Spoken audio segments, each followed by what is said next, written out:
govern the longevity of the husband. So Mars in 8th house also governs things like secret things, sudden troubles.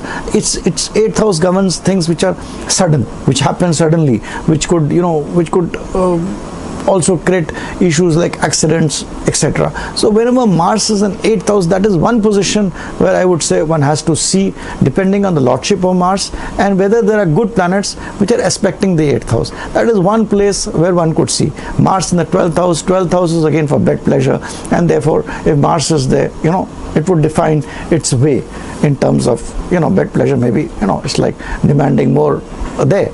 So coming conclusively, what I've tried to tell you, that in the present context, in the way the society is going today, Mars in the 1st, 2nd, 4th, 7th and 12th has no relevance.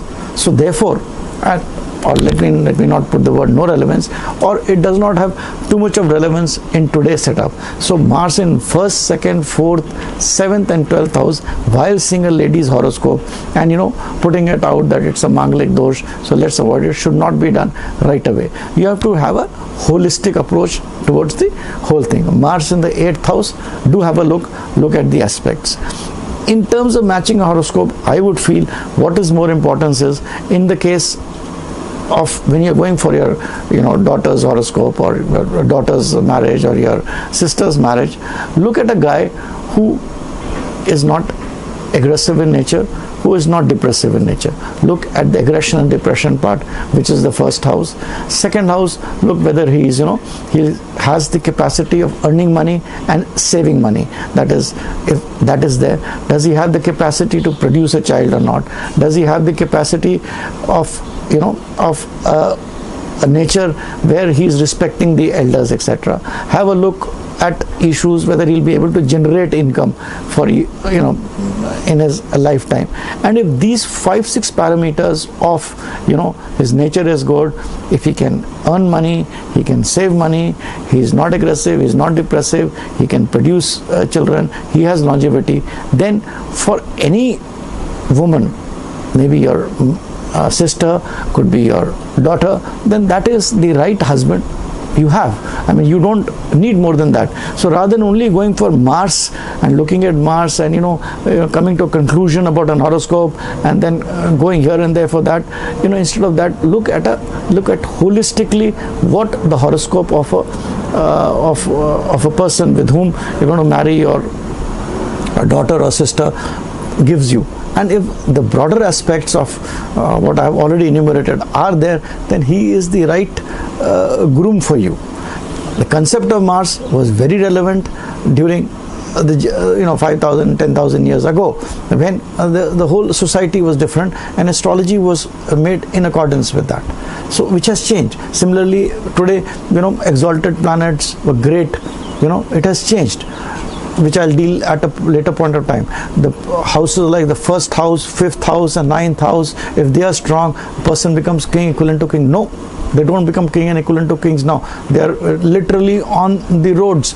I mean, they're teachers, they're not earning money, they're in problems. So the sthan, which is known as Lakshmi sthan and Vishnu sthan, the whole concept has changed. The houses which need to be taken into consideration now in the present setup are different from those who were taken earlier. So therefore, it is my request that while dealing with Manglik Dosh, don't take that concept there and apply it.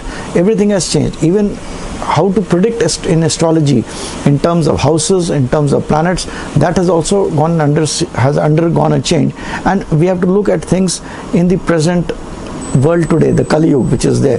You have to see what is happening today and then talk, and the society which is there, then talk about what is going to happen to your future. Like today, perhaps the planet Rahu leads us all. It is the most important planet as far as my research goes in understanding of how a human being is going to prosper in terms of materialistic outlook, etc., by which usually we all see success at. So what I'm trying to say is that the whole concept of Manglik Dosh is not relevant today as things have changed, and please look at the Manglik Dosh only in that aspect only. So only place where you should see Mars, as far as I'm concerned, it's my personal view, is when Mars is placed in 8th house, and that also look at various other aspects. In other places, just seeing it and rejecting an horoscope, etc., is incorrect, and I would nearly condemn it, and that is what I keep on telling people.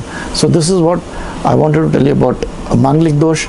In my next video, perhaps I will talk about timing of the event of a marriage in a very simplistic way. In the meantime, if you want to know more about astrology, I would be putting small videos here. Subscribe to my channel. You can get my books from SAGAR publications. Go to my site, and where you could learn more. This is it for today. Thanks. Bye for now.